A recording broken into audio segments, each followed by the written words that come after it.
Welcome back, all 806 of you fellow poker junkies, to another episode. Thank goodness you're here. I have something I have to share with you. You're about to watch the strangest episode that I've ever put out. This episode starts out like most others do. We take a trip to the queue. We're buying in for $500 in 1-3 no limit to sit down for another home turf battle when this happens. Yep.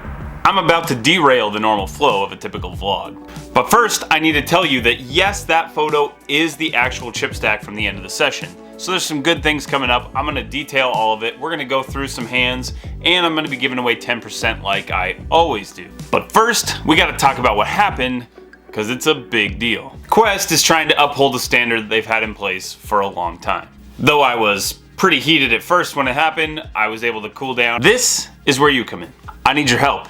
I'm trying to convince Quest that it is not a detriment to them, but a benefit to have a poker vlogger in their poker room. I've asked for a meeting and a chance to talk with them, but unfortunately, I've been turned down. Down in the description below, you're gonna find a sample email. It's friendly, it's concise, it's just meant to say that you like watching this channel and would like to see it continue.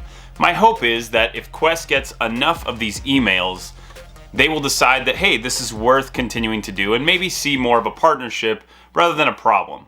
Okay, all that seriousness aside, let's talk about some of the hands. This session was awesome. It's one of those very rare moments where you show up and when you have it, they're calling. When you don't, they're folding. Whew! Could not have gone much better. Really a bummer to not be able to record the hands for you, but I did write some of them down. Those sessions are so beautiful. You savor every moment. The night started with hitting a nut flush against the top two pair and getting all the money in by the turn. We basically double up to start the session and things are feeling good. Since I wasn't able to record, however, I didn't really put down any notes. I was feeling like, man, I don't think there's much I can do. I can't make a vlog. And then I remembered what the History Channel does on a regular basis. They just recreate some scenes using some low budget talent and poor acting to get things done. So, here we go. A couple of orbits after winning with the nut flush, there's an early position open to $12, followed by 3 callers.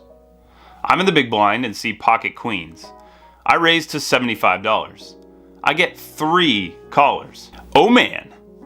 The flop, however, is beautiful. Queen of spades, 10 of spades, 7 of hearts.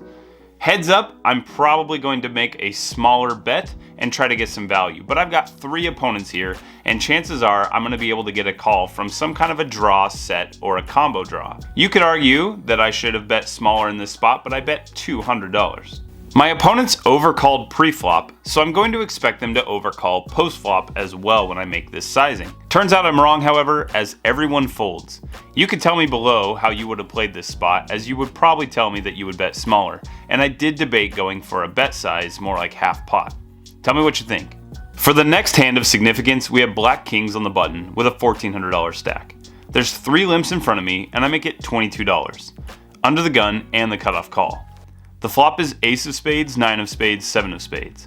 The big blind and cutoff both check to me. I bet $20.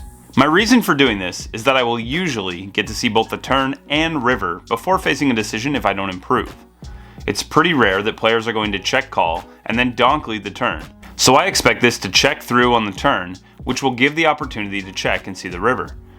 If I check the flop, then I will often face a bet on the turn, but it is more likely to be a larger amount than what I am betting here on the flop.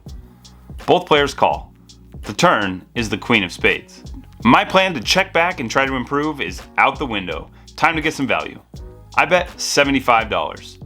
Only the cutoff calls this time. Please don't pair the river. Please don't pair the river. The river is a 6 of hearts, and the cutoff checks. My hand is going to be pretty face up here. I either need to go really big and make it look bluffy, or bet small to try to get a crying call from a worse flush. This isn't the kind of board that I like to polarize as much, since the hands are pretty easy to read. I make it $115 and he reluctantly throws in the call, showing the jack of spades. Once again, we're on the button for this hand. The table has been limping all night, and despite my best efforts to punish the strategy, the table remains determined. 2 players limp, so we make it $20 on the button with the queen of clubs, 10 of clubs. The same players from the last hand in the same positions are along for the ride with a call. The flop is the jack of clubs, 9 of hearts, 3 of hearts. Action checks to me, and I'm going to allow this one to check through, since the board hits a calling range really hard and we have 2 opponents. I want to see if we can improve for free instead of semi-bluffing and needing 2 folds in order to scoop. Turn is a tasty 8 of diamonds, and under the gun bets $30. The cutoff calls. We are raising 100% of the time. We make it $115. Under the gun will only have $100 left if he calls, and we can put him all in with insane odds to call if he checks on the river. The cutoff has $500 behind still, but if both players call, he is also going to be getting a great price to call an all in. Under the gun calls, but the cutoff folds.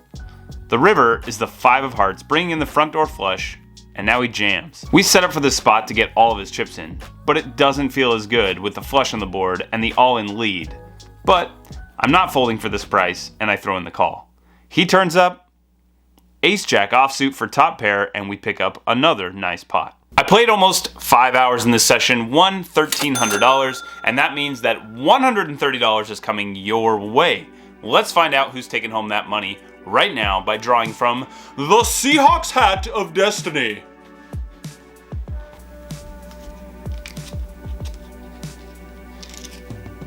Andrew, this one is yours. You have just won $130. Thank you for supporting the channel. That money's coming your way soon.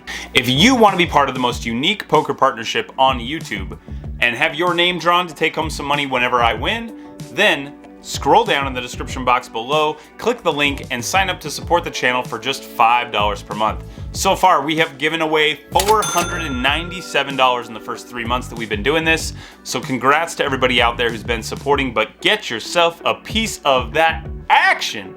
You're still watching despite all that nonsense? Thank you. You're the best. You're the reason I make these videos.